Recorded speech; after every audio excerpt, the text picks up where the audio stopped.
नमस्कार। कार्यक्रम आजको विशेषमा तपाईँलाई स्वागत छ। कार्यक्रमको साथमा उपस्थित भएको छु म पदम विश्वकर्मा। सँगसँगै आज हामीसँग एकजना साहित्यमा रुचि राख्ने र कलम चलाउने एकजना व्यक्तित्व हुनुहुन्छ। उहाँसँग चाहिँ आज विशेष कुराकानी रहनेछ। उहाँ हुनुहुन्छ एम सागर बस्याल। उहाँसँग चाहिँ कुराकानी गर्नेछौँ आजको विषयमा। अब चाहिँ हामी आजको विषयवस्तु धेरै लाग्छौँ जस्तो सागरजी साहित्यप्रतिको रुचि चाहिँ अब कहिलेबाट चाहिँ तपाईँले यो यात्रा प्रारम्भ गर्नुभयो? आफ्नो लेख रचना होइन कहिलेबाट चाहिँ लेख्न सुरु गर्नुभयो? मलाई त्यसो त साहित्य विधा मनपर्ने विधा पहिलेदेखि नै मनपर्थ्यो। जब म स्कुल लेभलिङमा हुन्थेँ त्यति बेलादेखि नै मैले साहित्य रुचाउँथेँ। जस्तो कि हाम्रो माधव प्रसाद घिमिरे होइन, अनि त्यसपछि लगायतको उहाँ साहित्यका जो हाम्रो नेपाली साहित्यमा जसले एकदमै धेरै योगदान पुर्याउनु भयो, लक्ष्मीप्रसाद देवकोटा लगायतका साहित्यकारहरूले सिर्जना गरेको सिर्जनाहरूलाई मैले हेरिराख्थेँ अथवा उहाँहरूले सिर्जना गरेका ती सिर्जनाहरूलाई पढ्न एकदमै रुचाउँथेँ। जसको कारणले गर्दा पछि अब आफ्नो उच्च शिक्षा हासिल गर्दै जाँदा त्यो क्षेत्रमा अलिकति के रहेछ भन्ने कुराहरू बुझ्न थालेँ। त्यसै गर्दै मैले चाहिँ साहित्य आफूले पनि केही लेख्न सक्छु कि भन्ने मेरो मनमा भान भयो। त्यस कारणले मैले चाहिँ पछि लेख्दै जाँदा केही शब्दहरू आफ्नो मनमा लागेका, मनमा गुन्जिएका ती शब्दहरूलाई डायरीमा उतार्ने प्रयास गरेँ।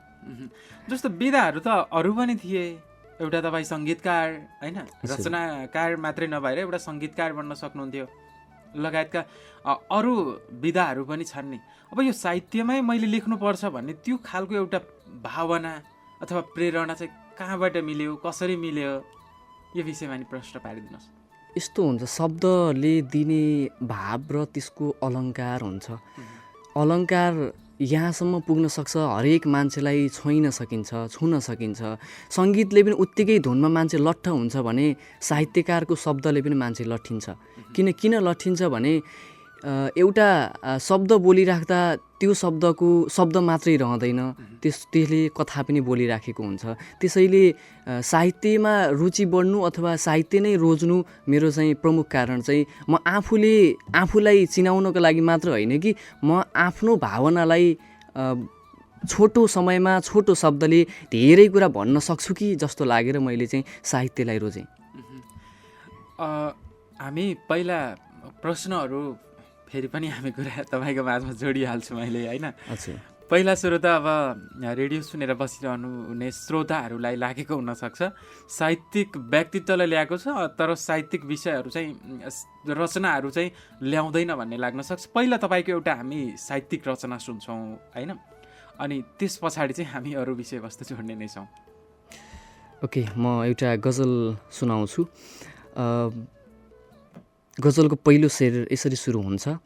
मनको भित्तामा कोरियौँ लाग्छ चक बनेर, मनको भित्तामा कोरियौँ लाग्छ चक बनेर, फलाम भइदिउँला आउनु तिमी चुम्बक बनेर। मनको भित्तामा कोरियौँ लाग्छ चक बनेर, फलाम भइदिउँला आउनु तिमी चुम्बक बनेर। चिहार्ने दुनियाँ छक्क परोस् सुईको नपाएर, चिहार्ने दुनियाँ छक्क परोस् सुईको नपाएर। पुगेपछि धेरै माथि हेरुन् तिनछक बनेर, पुगेपछि धेरै माथि हेरुन् तिनछक बनेर। फलाम भइदिउँला आउनु तिमी चुम्बक बनेर। कसको माया कति भनी वार्तालाप हुने छैन प्रिया, कसको माया कति भनी वार्तालाप हुने छैन। जोख्यौँ नजरको तराजुमा बराबर ढक बनेर, जोख्यौँ नजरको तराजुमा बराबर ढक बनेर। मन चिसियो प्रिया हृदयमा कम्पन छैन, मन चिसियो प्रिया हृदयमा कम्पन छैन। तिमी हृदय बोकिआऊ न्यानो सिरक बनेर, तिमी हृदय बोकिआऊ न्यानो सिरक बनेर। मनको भित्तामा कोरियौँ लाग्छ चक बनेर, फलाम भइदिउँला आउनु तिमी चुम्बक बनेर। एकदमै सुनौ लाग्ने खालको साहित्यिक रचना हामीले सुनिसकेका छौँ। अर्को एउटा सुन्छौँ अनि त्यस पछाडि हामी कुराकानीलाई जोड्नेछौँ। ओके। न तिमी आउने खबर आउँछ, न तिमी आउने खबर आउँछ। न तिमीलाई सम्झाउने सुनौलो प्रहर आउँछ, न तिमी आउने खबर आउँछ। न तिमीलाई सम्झाउने कुनै सुनौलो प्रहर आउँछ। फगत आस मात्र खर्चिएछ भमराले फुलको, फगत आस मात्र खर्चिएछ भमराले फुलको, जस्तो वर्षौँपछि मुग्लानी घर आउँछ। जस्तो वर्षौँपछि मुग्लानी घर आउँछ, आफ्नो धर्म निभाएछ पानीले तिर्खा मेटाएर। आफ्नो धर्म निभाएछ पानीले तिर्खा मेटाएर, जति बढारे पनि कुचोबाट कसिङ्गर आउँछ। जति बढारे पनि कुचोबाट कसिङ्गर आउँछ। मैसाब बेलैमा सोच्नु पर्थ्यो भुल गर्नुभयो। मैसाब बेलैमा सोच्नु पर्थ्यो भुल गर्नुभयो। हिउँ जस्तै जम्न कहाँ फेरि सागर आउँछ। हिउँ जस्तै जम्न फेरि कहाँ सागर आउँछ। न तिमी आउने खबर आउँछ, न तिमी सम्झाउने कुनै सुनौलो प्रहर आउँछ। एकदमै पनि मिठो रचना हामीले सुनिसकेका छौँ। जे होस्, तपाईँहरूले पनि सुनिसक्नु भएको छ। एकदमै मार्मिक खालको होइन रचना सुनिसके पश्चात सागरजी, जस्तो अब तपाईँलाई याद छ पहिलोपटक लेखेको रचना? मैले पहिलोपटक लेखेको रचना सम्भवतः धेरै लेख्ने रचनाकार, लेखक र साहित्यकार जोसुकै भए पनि उहाँहरूले सुरुमा आफूलाई एकदमै प्रेम गर्ने र आफूले माया गर्ने मान्छेलाई पहिलो कलम चलाउँछन्।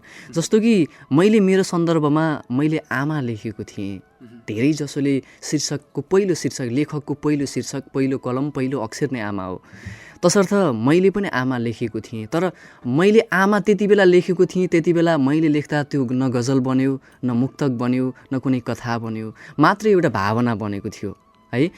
त्यो हुँदा मैले लेखेको सिर्जना, अहिले त मसँग त्यो सिर्जना छैन, तर सुरुमा मैले आमा लेखेको थिएँ। आमा चाहिँ लेख्नु भएको थियो। हजुर। अब जस्तो तपाईँले त्यो रचना ल्याउनु भएको छ, पहिलोपटक लेख्दाको जुन रचना थियो, र त्यो रचना पनि हामी एकचोटि सुन्छौँ।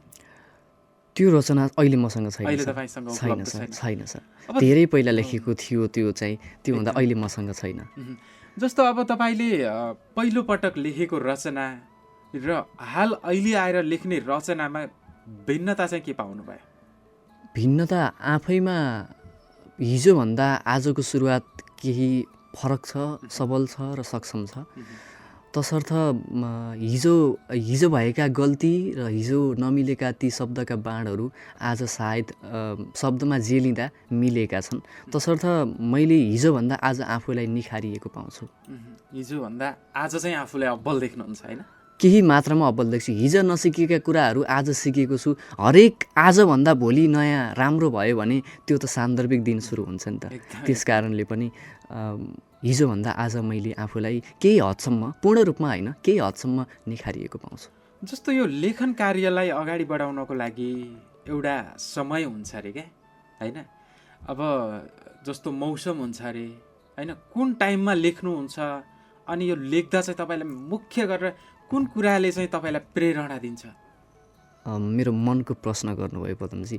मैले आफूले लेख्न रुचाउने बेला, हुन त जति बेला पनि फुर्छन्, जुन बाटोमा हिँडिराख्दा पनि अथवा आफ्नो डेली दिनचर्यामा पनि ती कुराहरू फुरिराखेका हुन्छन्। तर पनि मलाई एकदमै मनपर्ने समय भनेको झमझम परेको झरी र शान्त र एकान्त ठाउँ, अँध्यारो चकमन्न जुनकिरीको आलाप, पछाडिपट्टि झ्याउँ झ्याउँ जुनकिरीको आलाप, त्यो मलाई एकदम मनपर्छ। त्यति बेला चाहिँ मैले चाहिँ अरू बेलाभन्दा अलि बढी लेख्न सक्छु।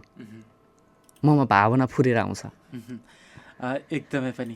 अब फेरि हामी तपाईँको एउटा साहित्यिक रचना सुन्छौँ अनि त्यस पछाडि चाहिँ हामी विषयवस्तुलाई जोड्नेछौँ।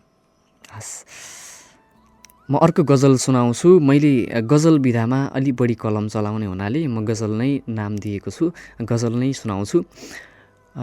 रित्तो हुँदा भारी हिम्मत दिलाएर गयो, रित्तो हुँदा भारी हिम्मत दिलाएर गयो, धोजा परेको घाइते मुटु सिलाएर गयो। रित्तो हुँदा भारी हिम्मत दिलाएर गयो, धोजा परेको घाइते मुटु सिलाएर गयो। कस्तो प्रेम दुईतर्फी यानकी दुधार रहेछ, कस्तो प्रेम दुईतर्फी यानकी दुधार रहेछ। साइनो लगाएर बनावटी बात मिलाएर गयो, साइनो लगाएर बनावटी बात मिलाएर गयो। मैसाब नसा तपाईँको नयनमा खोज्थेँ मैले, मैसाब नसा तपाईँको नयनमा खोज्थेँ मैले। फसाएर रातमा व्यर्थै शराब पिलाएर गयो, फसाएर रातमा व्यर्थै शराब पिलाएर गयो। साइनो लगाएर बनावटी बात मिलाएर गयो। डेरा जमाउने न्युमा असल मित्र बनेर, डेरा जमाउने न्युमा असल मित्र बनेर आखिर उसैले मन मस्तिष्क हिलाएर गयो। आखिर उसैले मन मस्तिष्क हिलाएर गयो। साइनो लगाएर बनावटी बात मिलाएर गयो। फसाएर रातमा व्यर्थी शराब पिलाएर गयो। किन मन खासै चम्किलो देखिँदैन अचेल? किन मन खासै चम्किलो देखिँदैन अचेल? दिउँसै रात परेपछि चाँदनी बिलाएर गयो। दिउँसै रात परेपछि चाँदनी बेलाएर गयो। रित्तो हुँदा भारी हिम्मत दिलाएर गयो। दोहजा परेको घाइते मुटु सिलाएर गयो। शब्दहरू थोरै छ तर त्यसभित्रको भाव छ जुन होइन एकदमै धेरै सुन्दै आनन्द लाग्ने खालको साहित्यमा एउटा जादु के हुन्छ भने जब हामी सुन्छौँ तब मन भक्कानिन्छ होइन। मन चाहिँ एउटा छुट्टै तरिकाबाट गइदिन्छ। एकदमै मिठो आवाज सुन्दा पनि सुनिरहँ जस्तो लाग्ने खालको आवाज जो एम सागर बस्याल हुनुहुन्छ। पक्कै पनि उहाँको आवाजले स्थान पाउनुपर्छ।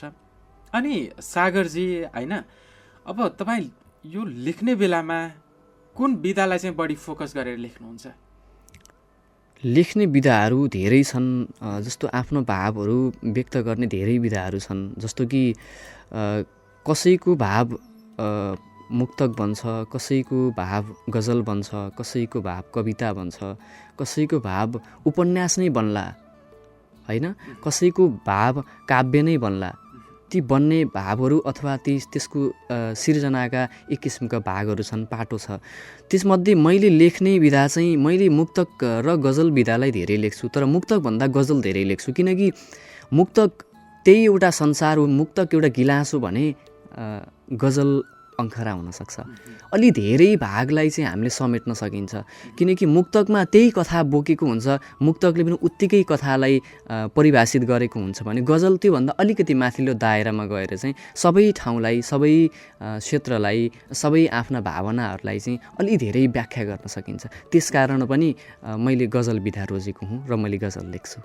एकदमै पनि पक्कै पनि हामीले उहाँको आज प्रस्तुतिलाई अथवा भनौँ उहाँको चाहिँ रचनाहरूलाई यहाँनिर जोडिरहेका छौँ। सागरजी, हामी तपाईँको फेरि एउटा रचना सुन्छौँ अनि त्यस पछाडि चाहिँ कुराकानीलाई जोड्नेछौँ।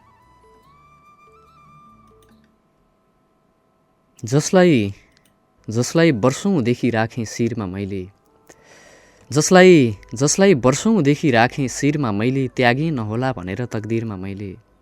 जसलाई वर्षौँदेखि राखेँ शिरमा मैले, त्यागेँ नहोला भनेर तकदिरमा मैले। अरू मुस्कुराउँदा बाँकी न मुस्कुराएको देखिन, अरू मुस्कुराउँदा बाँकी न मुस्कुराएको देखिन। सधैँ किन देखिरहन्छु बालाई पिरमा मैले, सधैँ किन देखिरहन्छु बालाई पिरमा मैले। हार खाएर निमोठिएको भाग्य खोसियो जब, हार खाएर निमोठिएको भाग्य खोसियो जब।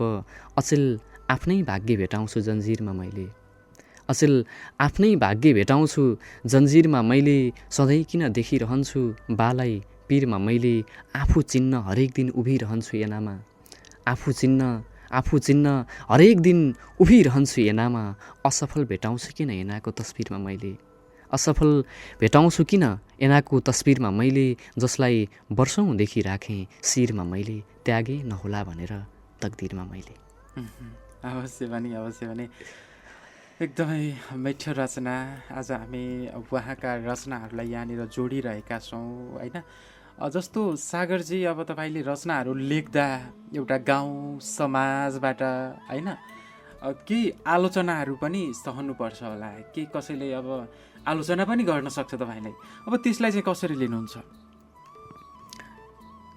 कोही मान्छेलाई आलोचना अथवा त्यसको त्रुटि पत्ता लागेन भने त्यो मान्छे आफ्नै अहम र आफ्नै घमण्डले मर्छ। समालोचना र आलोचना एकअर्काका एकदमै परिपूरक विषयवस्तु हुन्, त्यो हुन जरुरी पनि छ। त्यस कारणले आलोचनालाई मैले ऊर्जाको रूपमा लिएको छु, जो मलाई लेख्नलाई झन् प्रेरित गर्छ। हरेक नयाँ आलोचना अथवा हरेक कुरा नयाँ सिकाइबाट चाहिँ मैले धेरै कुराहरू सिकिरहेको हुन्छु। त्यस कारणले मैले आलोचनालाई फरक ढङ्गबाट लिँदिनँ, सकारात्मक लिन्छु। अवश्य भने जस्तो तपाईँको लागि अर्को प्रश्न पनि के राख्न चाहन्छु भने मैले होइन, अब तपाईँलाई यो लेख्ने बेलामा के यो एकदमै प्रभावित पार्ने लेखकहरू चाहिँ को हुनुहुन्छ? मैले सुरुदेखि नै अँगालेका साहित्यकार गजलकारहरू हुनुहुन्छ।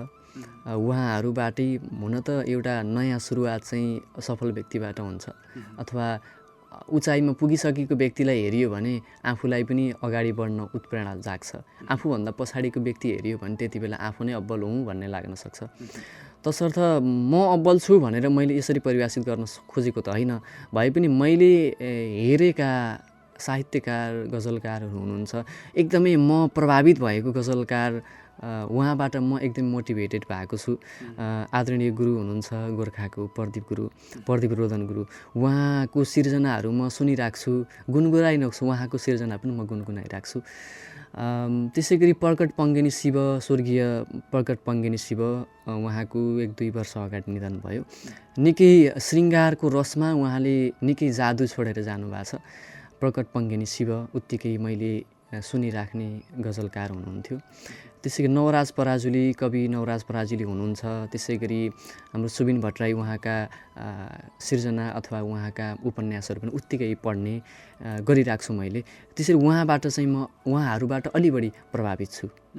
जस्तो अब तपाईँले आजसम्म साहित्यिक क्षेत्रमा कलम चलाइरहँदा होइन, तपाईँले सबैभन्दा मन परेको, आफूलाई चाहिँ एकदमै मन छुने खालको त्यो कुनै एउटा रचना छ? त्यसो त आफूले आफ्नो मनबाट, आफ्नो सिर्जना, आफ्नो मन मस्तिष्कबाट उब्जिएका सबै शब्दहरू, सबै सिर्जना आफूलाई उत्तिकै लाग्छन्। भए पनि तीमध्ये पनि राम्रो मध्ये पनि अझै राम्रो उत्कृष्ट हुन्छ भनिन्छ नि, त्यही भने जस्तै मैले सिर्जना गरेको मलाई एकदमै मनपर्ने गजल छ, जुन मैले धेरै साथीहरूलाई पनि सुनाइरहेको छु। साथीहरूले पनि वाउ भनेर जुन तर्क आउँछ, त्यो तर्कले नै मलाई ऊर्जा थप्यो। म एउटा गजल सुनाउँछु, हुन त सबै गजल मनपर्छ अघि भने जस्तै, भए पनि म आफूलाई मनपर्ने गजल सुनाउँछु। गर्छु भन्दा भन्दै सकियो यो साल पनि, गर्छु भन्दा भन्दै सकियो यो साल पनि, फेरिएको छैन हिजो जस्तै छ मेरो हाल पनि। गर्छु भन्दा भन्दै सकियो यो साल पनि, फेरिएको छैन हिजो जस्तै छ मेरो हाल पनि। जब आफ्नै भाग्य आफ्नो पक्षमा हुँदैन तब, जब आफ्नो भाग्य आफ्नै पक्षमा हुँदैन तब, अचेल खासै हुँदो रहेनछ प्रगतिको ख्याल पनि। फेरिएको छैन हिजो जस्तै छ मेरो हाल पनि, अचेल खासै हुँदो रहेनछ प्रगतिको ख्याल पनि। म उसलाई काबुमा ल्याउन खोज्छु उ टाढा जान्छ, म उसलाई काबुमा ल्याउन खोज्छु उ टाढा जान्छ। पत्तै पाउँदिन कसरी बढाउँ खुट्टाको चाल पनि, पत्तै पाउँदिन कसरी बढाउँ खुट्टाको चाल पनि। एउटा मन छ, एउटा मन जसले दोहोरी खेल्थ्यो मनसँग, एउटा मन जसले दोहोरी खेल्थ्यो मनसँग। तयार भए पनि फर्काउने आउँदैन सवाल पनि, तयार भए पनि फर्काउने आउँदैन कुनै सवाल पनि। तिमीलाई आज मेरो हात थाम्न दुःख लाग्यो प्रिया, के तिमीलाई मेरो हात थाम्न आज दुःख लाग्यो? तिमीलाई आज मेरो हात थाम्न दुःख लाग्यो? कहाँ सकिन्छ र सागर बन्न हिमाल पनि, कहाँ सकिन्छ र सागर बन्न हिमाल पनि। गर्छु भन्दा भन्दै सकियो यो साल पनि, फेरिएको छैन हिजो जस्तै छ मेरो हाल पनि। एकदमै सागरजी, तपाईँको एउटा जुन क्षेत्रमा कलम चलाइरहनु भएको छ, शब्दहरू मात्र होइन, आवाजमा पनि त्यही किसिमको दम छ होइन। त्यसलाई आफूले कसरी व्यक्त गरिन्छ, त्यसमा आफ्नो आवाजमा पनि फरक पर्ने कुरा हो होइन। लेखेर मात्रै पनि हुँदैन, त्यसलाई व्यक्त गर्ने शैली पनि गजबको हुनुपर्छ, र मात्रै साहित्यिक क्षेत्रमा तपाईँले अगाडि बढ्न सक्नुहुन्छ होइन। जुन किसिमको एउटा रचनाहरू छन्, हजुर, त्यही किसिमको आवाज पनि छ, शैली एकदम मिठास छ होइन। र यो क्षेत्रमा अझै पनि कलम चलाइरहनु होला, अवश्य पनि सफल चाहिँ भइन्छ। धन्यवाद। पर्खाइ त्यो दिनको भन्दा पनि आफूले सक्षम लेख्ने एउटा लेखक बन्न मन छ। कतिसम्म मैले शब्दलाई न्याय गर्छु, कतिसम्म मैले गजललाई, साहित्यलाई न्याय गर्छु, त्यो मलाई थाहा छैन।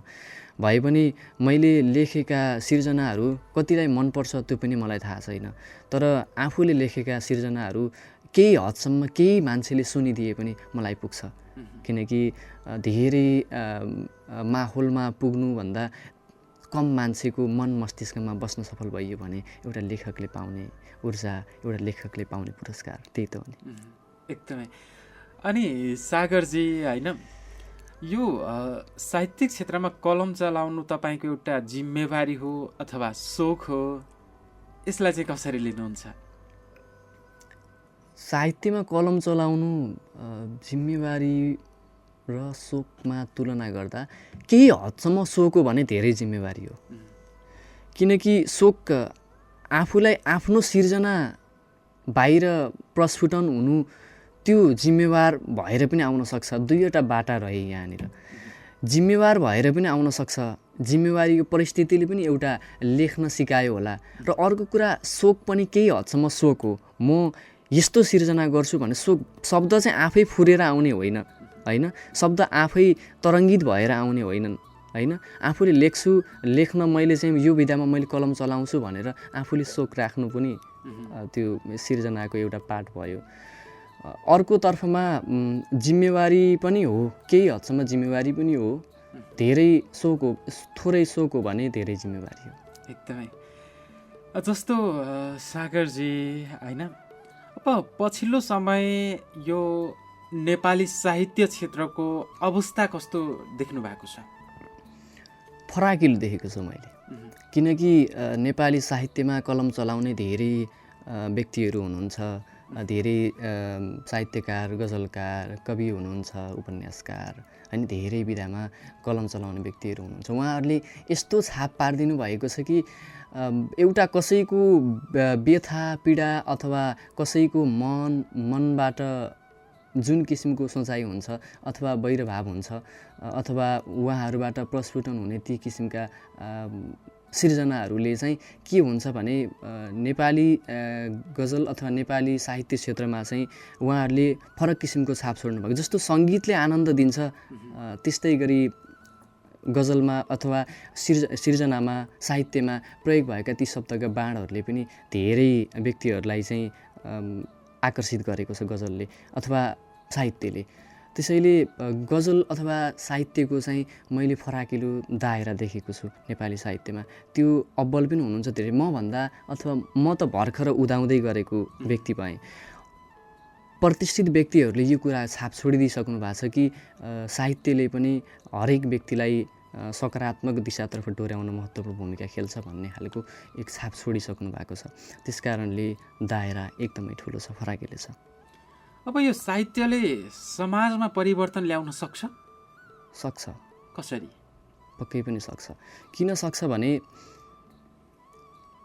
एउटा सही ढङ्गबाट अथवा गलत ढङ्गबाट हिँडिराखेको व्यक्तिलाई शब्दका बाणले उसलाई यो शब्दको अलङ्कारले यदि छुने व्यक्ति छ भने, यदि शब्दले उसलाई छुन्छ भने त्यो व्यक्तिले त्यो शब्दको अलङ्कारले उसलाई चाहिँ केही न केही हदसम्म फरक पारिराखेकै हुन्छ। जस्तो म अहिले बोलिराख्दा मेरो अलङ्कारले तपाईँलाई छोएको हुनसक्छ अथवा तपाईँका बाणीहरूले मलाई छोएका हुनसक्छन्। यो कुराले यही तरङ्गबाट पैदा हुने एक किसिमको आकर्षण न हो साहित्य, जसले तपाईँ र ममा चाहिँ परिवर्तन ल्याउने गर्छ। त्यसैले समाजमा पनि त्यस्ता विकृति विसङ्गतिहरूलाई पनि यो साहित्यको माध्यमबाट व्यक्त गर्न सकिन्छ। म गलत बाटोबाट हिँडिराखेको छु भन्ने कुराको यदि उसलाई भान हुन्छ भने त्यति बेला त्यो सिर्जना सफल हुन्छ। त्यसैले नेपाली साहित्यले समाज परिवर्तनमा राम्रो भूमिका खेलेको छ। ठिक छ, अब हामी फेरि अर्को एउटा रचना सुन्छौँ।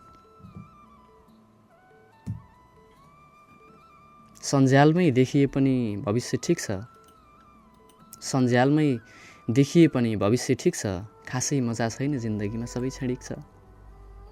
सञ्जालमै देखिए पनि भविष्य ठिक छ, खासै मजा छैन जिन्दगीमा सबै क्षणिक छ। मनको साइनो लगाएर मनमा राज गर्नेले, मनको साइनो लगाएर मनमा राज गर्नेले अन्तिम साथ सिरानी होला जो नजिक छ। अन्तिम साथ सिरानी होला जो नजिक छ। प्रेम विश्वास साथ नजर तिम्रो अङ्गालोमा, प्रेम विश्वास साथ नजर तिम्रो अङ्गालोमा। अतीत भए पनि तिम्रो साइनो प्राथमिक छ, अतीत भए पनि तिम्रो साइनो प्राथमिक छ। अन्तिम साथ सिरानी होला जो नजिक छ। सम्हालिने म छु, मसँग प्यारो मेरो मन छ, सम्हालिने म छु, मसँग प्यारो मेरो मन छ। मुस्कुराएर हिँड्छु पीडा मनमा अधिक छ, मुस्कुराएर हिँड्छु पीडा मनमा अधिक छ। खुट्टा चिप्ल्याउने बाजी मार्दैछ अचेल यो दुनियाँ, खुट्टा चिप्लाउने बाजी मार्दैछ अचेल यो दुनियाँ। तैरिने पौडीबाज तैरिन्छ पानीमा ऊ अडिक छ, तैरिने पौडीबाज तैरिन्छ पानीमा ऊ अडिक छ। सन्ज्यालमै देखिए पनि भविष्य ठिक छ, खासै मजा छैन जिन्दगीमा सबै छिडिक छ। धन्यवाद। एकदमै सुन्दा पनि आनन्द लाग्ने खालको उहाँको जुन साहित्यिक रचनाहरू छन्, अझ त्यही रचनालाई वाचन गर्ने उहाँको एउटा जुन दमदार शैली छ होइन, एकदमै पनि मिठो आवाज छ उहाँको। अब सागरजी होइन, जस्तो यो साहित्यले अथवा भनौँ यो साहित्य क्षेत्र हुन्छ नि जुन, यो चाहिँ एउटा मनोरञ्जन दिने बाटो हो कि एउटा सन्देश दिने बाटो, के लाग्छ तपाईँलाई चाहिँ? साहित्यले मनोरञ्जन पनि दिन्छ र सन्देश धेरै बोकेको हुन्छ। यहाँ शब्द भएका प्रयोगमा आएका शब्दका त्यसको बिम्ब प्रतिबिम्बहरूले परिवर्तनको केही हिस्सा ओगटेका छन्, अथवा कसैको मर्म बोकेका होलान्, कसैको पीडा बोकेका होलान् होइन। धेरै मनोरञ्जन, केही हदसम्म मनोरञ्जन पनि होला, तर धेरै चाहिँ पीडा मर्म र त्यसको अलङ्कार बोकिरहेका हुन्छन्, शब्दको अलङ्कार बोकिरहेका हुन्छन्। त्यस कारणले गर्दा साहित्य मनोरञ्जन केही हदसम्म हो भने सन्देश धेरै दिन्छ। एकदमै पनि। अब यो साहित्यिक क्षेत्रलाई प्रेमले कतिको प्रभाव पार्छ?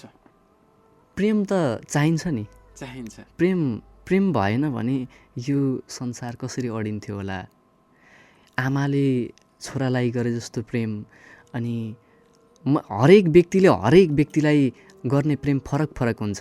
जस्तो कि मैले आमालाई गर्ने प्रेम, मैले बुवालाई गर्ने प्रेम, र मैले साथीलाई गर्ने प्रेम, मैले प्रेमिकालाई गर्ने प्रेम र तपाईँलाई गर्ने प्रेम फरक पर्छ।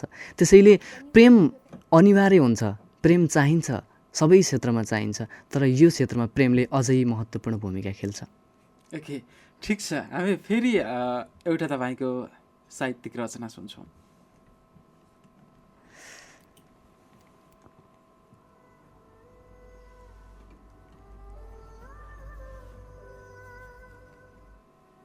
सायद जित्नै बिर्सिएछु मेरो हार सम्झिएर, सायद जित्नै बिर्सिएछु मैले हार सम्झिएर, दुनियाँ पछि पर्यो मलाई बेकार सम्झिएर। सायद जित्नै बिर्सिएछु मैले हार सम्झिएर, दुनियाँ पछि पर्यो मलाई बेकार सम्झिएर। राम्रो व्यवहार मिठो बोली त्यो राम्रो लाग्छ, राम्रो व्यवहार मिठो बोली त्यो राम्रो लाग्छ। बोल्नै छाड्यो मेरो बोली तरबार सम्झिएर, बोल्नै छाड्यो मेरो बोली तरबार सम्झिएर। केही राहत नपाएपछि मेरो मन मरिसक्यो, केही राहत नपाएपछि मेरो मन मरिसक्यो। न्याय कसरी मागु तिमीलाई सरकार सम्झिएर, न्याय कसरी मागु तिमीलाई सरकार सम्झिएर। बोल्नै छाड्यो मेरो बोली तरबार सम्झिएर। सम्झाउनु हुन्थ्यो सम्झिनै मान्दैन मन अचेल, सम्झाउनु हुन्थ्यो प्रिया सम्झाउनु हुन्थ्यो सम्झिनै मान्दैन मन अचेल। बाण जस्तो बोली तिम्रो हतियार सम्झिएर, बाण जस्तो बोली तिम्रो हतियार सम्झिएर। सायद जित्नै बिर्सिएछु मेरो हार सम्झिएर, दुनियाँ पछि पर्यो मलाई बेकार सम्झिएर। धन्यवाद।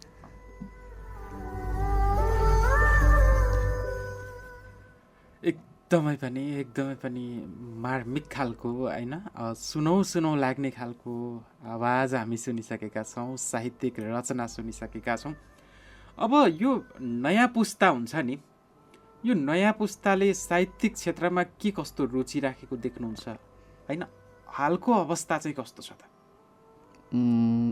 एक किसिमले म पनि नयाँ उदाउँदै गरेको पुस्ता भएको कारणले गर्दा नयाँ पुस्ताले यसप्रति देखाएको रुचि म सकारात्मक मान्छु। यो अर्थमा मान्छु कि पहिले पनि उत्तिकै सुनिन्थे, पहिले पनि रेडियो अडियोमा पनि उत्तिकै सुनिने साहित्य विधा हो। जस्तो प्रसिद्ध वाक्शक्ति भएका व्यक्ति अच्युत घिमिरे, उहाँका वाकवाणीहरूले धेरै मान्छे अहिले पनि प्रभावित छन्। त्यो पुस्तादेखि लिएर अहिलेको अहिलेको पुस्तामा पनि उहाँलाई अत्याधिक मन पराइन्छ। भन्न खोजेको साहित्यलाई रुचाउने व्यक्तिहरू हुनुहुन्छ। हुन त अहिलेको अवस्थामा डिजिटलको युग भए पनि होइन, धेरै व्यक्तिहरूले डिजिटलाइजेसनलाई धेरै चाहिँ अँगालिराखेको पाइन्छ। भए तापनि यो अवस्थामा साहित्यलाई चाहिँ युवा पुस्ताले केही हदसम्म रुचाएका छन्, मन पराएका छन्, लेख्छन् पनि है। शब्दहरू गुन्जिएका शब्दहरू प्रस्फुटन गरेको देख्छु मैले पनि। त्यसकारण म पनि त्यो कुराबाट प्रभावित छु, नयाँ पुस्ता प्रभावित भएको मान्दछु म पनि। सागरजी, विशेष त मैले तपाईँका प्रतिभाहरूलाई आज विशेष स्थान दिनेछु होइन। हामी कुराकानीलाई भन्दा अझ बढी तपाईँको साहित्यिक रचनाहरूलाई दिन्छौँ। हामी यति बेला फेरि तपाईँको एउटा साहित्यिक रचना सुन्छौँ। केही नबोलेर बोले जस्तो गर्नुको पो मजा छुट्टै, केही नबोलेर बोले जस्तो गर्नुको पो मजा छुट्टै, आखिर साइनो दुवैलाई मन पर्नुको पो मजा छुट्टै। केही नबोलेर बोले जस्तो गर्नुको पो मजा छुट्टै, आखिर साइनो दुवैलाई मन पर्नुको पो मजा छुट्टै।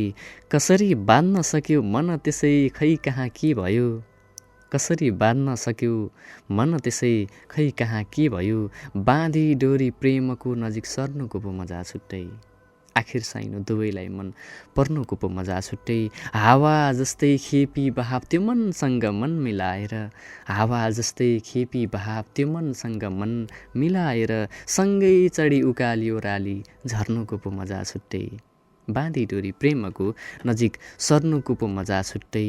हिजो कहाँ घन्क्यो आवाज खासै त्यसको फिक्री नहोस्, हिजो कहाँ घन्क्यो आवाज खासै त्यसको फिक्री नहोस्, आँखा चिम्लिएर प्रेमको सागर तर्नुको पो मजा छुट्टै, आँखा चिम्लिएर प्रेमको सागर तर्नुको पो मजा छुट्टै। केही नबोलेर बोले जस्तो गर्नुको पो मजा छुट्टै, आखिर साइनो दुवैलाई मन पर्नुको पो मजा छुट्टै। एकदमै पनि एकदमै सुनौ सुनौ लाग्ने खालको आवाज सँगसँगै तपाईँको रचना। अब जस्तो यो साहित्यिक क्षेत्रमा बलियो बनाउनको लागि पीडाले कत्तिको होइन सपोर्ट गर्छ भन्नाले यो पीडाले होइन साहित्यिक क्षेत्रलाई के कस्तो प्रभाव पारिरहेको हुन्छ? पीडाले लेख्न सजिलो बनाउँछ, मलाई सजिलो बनाएको छ। त्यसो त पीडा नभएको मान्छे हुन्छ भन्न सकिँदैन। हरेक व्यक्तिको आफ्नो पीडालाई सर्वोत्कृष्ट लाग्छ। मलाई जति पीडा त अरूलाई छैन कि जस्तो लाग्छ होइन। त्यसर्थ यो मानेमा पीडाले चाहिँ धेरै सहयोग पुर्याएको छ। त्यसो त मैले वियोग प्रेम र दुःखलाई अलि धेरै अँगालेको कारणले गर्दा मलाई पीडाले लेख्न सजिलो बनाउँछ। अवश्य पनि। अब तपाईँले नयाँ लेखकहरूलाई दिनुपर्ने सन्देश चाहिँ के रहन्छ? मैले नयाँ लेखकहरूलाई दिने सन्देश त्यति सन्देश दिन सक्ने म भइसकेको त छैन। भए तापनि केही हदसम्म मैले अगाडि लेखिसकेको कारणले गर्दा अब लेख्न रुचाउने नयाँ लेखकहरूलाई चाहिँ एउटा सबैको आफ्नै धार हुन्छ, आफ्नै नियम हुन्छ। नियममा बसेर लेखियो भने आफूलाई पनि लेख्न सहज हुन्छ। त्यस कारणले आफू सिर्जना गर्नुभन्दा अगाडि अग्रजको सिर्जनालाई पनि यसो हेर्ने, ध्यान दिने, त्यताबाट पनि केही कुराहरू सिक्ने अवसर पाइन्छ।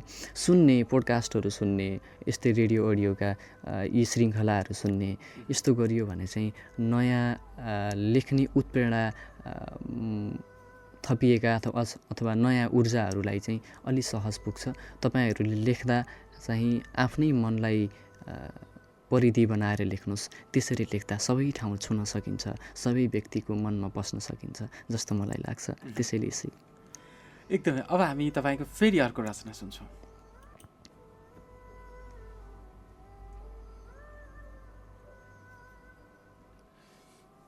दुई अन्जान प्यासी पलकमा भेटेर जान्छन्, दुई अन्जान प्यासी पलकमा भेटेर जान्छन्, दूरी बढाएर नजरको दूर लखेटेर जान्छन्।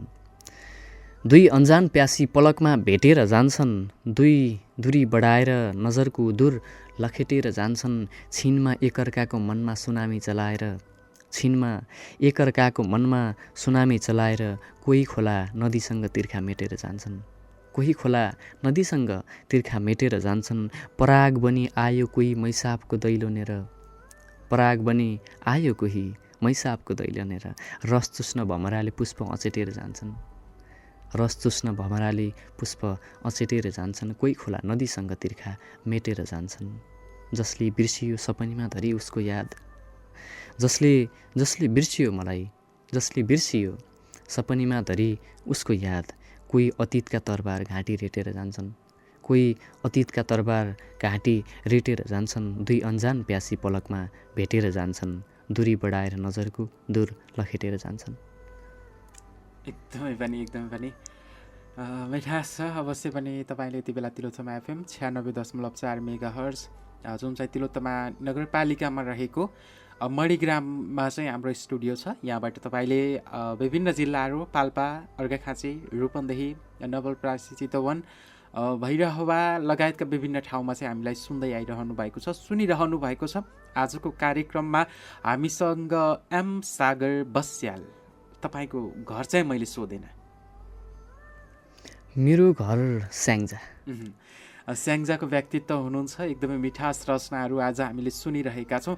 अब सागरजी तपाईँको हामी अर्को एउटा साहित्यिक रचना सुन्छौँ। म स्याङ्जाको कुरा आयो, म आफ्नै सेरोफेरो लाई टेकेर जन्मभूमि बिर्सन हुँदैन है, र आमाको पसौरीको घेरोसँगको जुन सामिप्यता त्यो छ, न्यानो छ नि, त्यसकै टेरिटोरीभित्र रहेर लेखेका थिएँ। सुनाउँछु, सुरु गर्छु पनि। कुन चौतारीमा थकाइ मार्नु आफ्नै सेरोफेरो बिर्सिएर, कुन चौतारीमा थकाइ मार्नु आफ्नै सेरोफेरो बिर्सिएर, सहरमा कसरी रमाउला त्यो गाउँ पखेरो बिर्सिएर। कुन चौतारीमा थकाइ मार्नु आफ्नै सेरोफेरो बिर्सिएर, सहरमा कसरी रमाउला त्यो गाउँ पखेरो बिर्सिएर। भ्रमित प्रेममा पागल भन्छ आकाशका तारा झार्छु, भ्रमित प्रेममा पागल भन्छ आकाशका तारा झार्छु। कसरी लाडिन्छ ऊ आमाको पछौरीको घेरो बिर्सिएर, प्रेमिकासँग कसरी लाडिन्छ ऊ आमाको पछौरीको घेरो बिर्सिएर। जवान रहरको चङ्गुलीमा चिस्यान खोज्दै भौतारिएर, जवान रहरको चङ्गुलीमा चिस्यान खोज्दै भौतारिएर। कहाँ जान सकिन्छ धरातल पानी पँधेरो बिर्सिएर, कहाँ जान सकिन्छ धरातल पानी पँधेरो बिर्सिएर। सहरमा कसरी रमाउला त्यो गाउँ पखेरो बिर्सिएर। सायद कसैको लान्छनामा पर्यो सिकारु पौडीबाज, सायद कसैको लान्छनामा पर्यो सिकारु पौडीबाज। हाम फालिसक्यो सजिलो देख्यो अप्ठ्यारो बिर्सिएर, हाम फालिसक्यो सजिलो देख्यो अप्ठ्यारो बिर्सिएर। कुन चौतारीमा थकाइ मार्नु आफ्नै सेरोफेरो बिर्सिएर, सहरमा कसरी रमाउला त्यो गाउँ पखेरो बिर्सिएर। ठिक छ, फेरि अर्को कुनै एउटा रचना छ?